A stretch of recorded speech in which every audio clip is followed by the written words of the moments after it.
असदुद्दीन ओवैसी और राहुल गांधी की बम्पर जीत। जी हाँ दोस्तों, आप देख रहे हैं तूफानी खबर और मैं हूं आपका दोस्त, आपका भाई। और आज आपके लिए लेकर आए हैं असदुद्दीन ओवैसी और राहुल गांधी का जलवा। जी हाँ दोस्तों, असदुद्दीन ओवैसी और राहुल गांधी का जलवा, दोनों ने ही लाखों के अंतर से अपने निकटतम प्रतिद्वंदी को चटा दिया है धूल। जी हाँ दोस्तों, आज के इस वीडियो में आज जहां पूरा दिन भर हवा हमी और गर्मा गर्मी चलता रहा, अभी भी डिक्लेयर नहीं हो पाया है, अभी भी पूरा पिक्चर साफ नहीं हो पाया है, लेकिन राहुल गांधी का जलवा देखने को मिला है। दोनों ही जगह वायनाड और रायबरेली से राहुल गांधी ने लगा दिया है सिक्सर। साथ ही साथ दोस्तों, बैरिस्टर असदुद्दीन ओवैसी ने माधवी लता का कर दिया है सुपाड़ा साफ। माधवी लता को एक लंबे बड़े भारी भरकम अंतर से दे दिया है मात। कितने वोटों से असदुद्दीन ओवैसी जीत रहे हैं दोस्तों, और राहुल गांधी का जलवा कैसा देखने को मिला है, सब कुछ इस वीडियो में बताने जा रहे हैं। तो जल्दी से चैनल को कर लीजिए सब्सक्राइब और बेल के बटन को कर दीजिए। और अभी का मौजूदा स्थिति में दोस्तों बता दें कि इंडिया गठबंधन का जो सीट है वो लगभग 240 के करीब पहुंच गया है। तो वहीं लगातार एनडीए यानी मोदी गठबंधन की सीट जो है दोस्तों वो 290 के करीब पहुंच रहा है। यानी 400 का जो सपना था वो तो चकनाचूर हो गया है और 290 के करीब पहुंच गया है इंडिया गठबंधन का। साथ ही जो भारतीय जनता पार्टी वो अपने दम पर सरकार बनाने का जो दावा कर रही थी, वो दावा भी टूटता हुआ, वो सपना भी टूटता हुआ दिखाई दे रहा है। और अभी तक के मौजूदा स्थिति में भारतीय जनता पार्टी का जो बढ़त है वो लगभग 240 सीटों में उनका बढ़त बताया जा रहा है। लेकिन दोस्तों इस दौरान जो गठबंधन थी, जो इंडिया गठबंधन, उन्होंने जबरदस्त फाइटिंग किया है। ऐसे दौर में जब बड़े बड़े नेता पार्टियों को छोड़कर, कांग्रेस और विपक्षी पार्टियों को छोड़कर भारतीय जनता पार्टी में घुसते जा रहे थे, और ऐसे भगदड़ के दौर में ये चुनाव 2024 का हुआ। और इस चुनाव में दोस्तों अभी का जो मौजूदा का जो हाल है, उस हाल में गठबंधन बहुत बेहतर करते हुए नजर आ रही है। हालांकि जो बहुमत से कुछ पीछे अभी जरूर है, लेकिन बहुत अच्छा परफॉर्मेंस करती हुई नजर आ रही है। और साथ ही साथ राहुल गांधी, जी हां, राहुल गांधी ने इस चुनाव में 2 जगह से चुनाव लड़ा था, जहां भारतीय जनता पार्टी कह रही थी कि राहुल गांधी को दोनों ही जगह से करारी हार होगी। लेकिन इन तमाम बातों को झुठलाते हुए राहुल गांधी ने दोस्तों वायनाड के अंदर एक लंबे मार्जिन से जीत की ओर बढ़ रहे हैं, जहां उनका जीत लगभग 4 लाख के करीब तक पहुंच गया है। और 4 लाख के मार्जिन तक उनका जीत का जो अंतराल है वो पहुंच गया है दोस्तों वायनाड में। और अपने निकट प्रतिद्वंदी से 1:30 बजे के करीब तक, लगभग 1:45 बजे तक, लगभग 3.5 लाख वोटों से वायनाड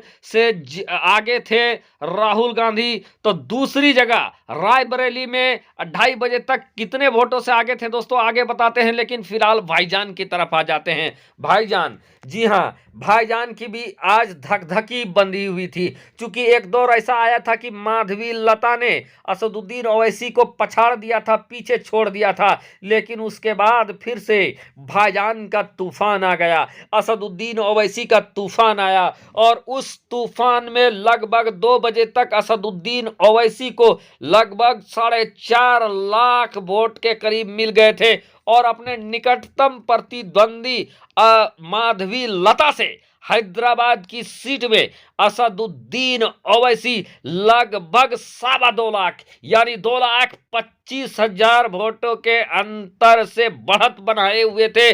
और कन्फर्म नजर आ रहा था कि असदुद्दीन ओवैसी अपना जो उनका परंपरागत जो खानदानी सीट कह लीजिए, उस सीट को बचाने में एक बार फिर से असदुद्दीन ओवैसी हो गए हैं कामयाब। और माधवीलता जो बड़ी बड़ी दावा कर रही थी कि असदुद्दीन ओवैसी को 1 से 1.5 लाख वोटों से हराने जा रहे हैं, तो वहीं दोस्तों मौजूदा सूरत हाल जो सामने आ रहा है उसमें यही लग रहा है कि जितने वोट से माधवीलता असदुद्दीन ओवैसी को हराने वाली थी, उनसे डबल वोट से माधवीलता असदुद्दीन ओवैसी से हारने जा रही है। यानी दोस्तों असदुद्दीन ओवैसी का जलवा अभी भी बरकरार है, भाईजान का जलवा अभी भी बरकरार है, और हैदराबाद के लोगों का भरोसा दारुसलाम पर बना हुआ है। हैदराबाद की जनता का भरोसा दारुसलाम पर अभी भी बना हुआ है। अभी भी उनको लगता है कि दारुसलाम उनके लिए खुले हुए हैं और उनके मुसीबतों का हल दारुसलाम से हो जाएगा। दारुसलाम अपने फरियाद लेकर जाएंगे तो वो खाली नहीं लौट सकते हैं, और इसी विश्वास के साथ एक बार फिर से वोट के रूप में असदुद्दीन ओवैसी को बम्पर वोट हासिल हुए हैं, और असदुद्दीन ओवैसी अपने लोकसभा क्षेत्र हैदराबाद से माधवीलता को एक बार फिर से शिकस्त देते हुए नजर आ रहे हैं।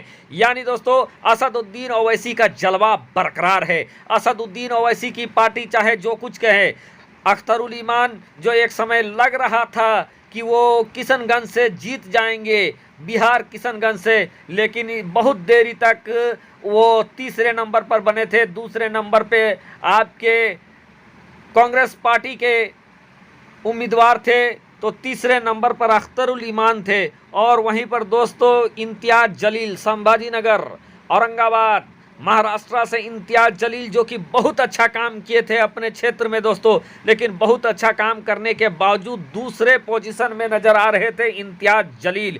लेकिन उनके जो पार्टी के सुप्रीमो हैं, उनका जीतना बिल्कुल हो गया है तय, और मचा दिया है, गर्दा उड़ा दिया है असदुद्दीन ओवैसी ने। वहीं दोस्तों राहुल गांधी ने, जो राहुल गांधी को हल्के में आंक रहे थे, उनका सुपाड़ा एक तरीके से साफ कर दिया है। दोनों ही जगह से राहुल गांधी ने प्रचंड जीत हासिल कर लिया है। देश के प्रधानमंत्री की बात करें दोस्तों, तो देश के प्रधानमंत्री हो सकता है तीसरी बार भी उनके सर में प्राइम मिनिस्टर का ताज सज जाए। मोदी जी एक वक्त ऐसा हुआ था जब वो अजय राय से, जो कि वाराणसी में एक बार वो पीछे चले गए थे कांग्रेस पार्टी के उम्मीदवार से, लेकिन बाद में उन्होंने बढ़त बनाया और उनका बढ़त बरकरार है।